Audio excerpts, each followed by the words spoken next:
Mayong adlaw iligan, ako si Angeline Patero, ang inyong kauban sa Sophie Balita.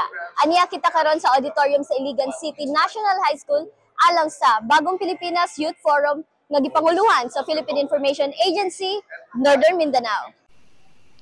Tumong niini nga makahatag og giya, kaalam ug kasayuran sa mga kabatan-unan alang sa ilang kaugmaon.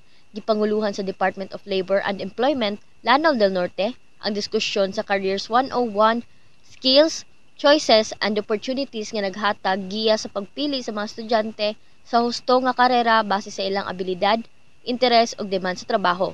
Gawas pa niini, gipanguluhan sa Commission on Population Northern Mindanao ang diskusyon sa Adolescent Health and Youth Development aron hisgutan ang mga kausaban sa pisikal, emosyonal ug sosyal sa pagkabatan-on ug ang kahinungdanon sa self-awareness, healthy relationship ug responsible decision making.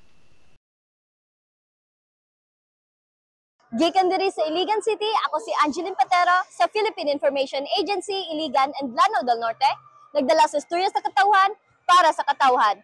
Ako ang inyong kauban, si Sophie Balita.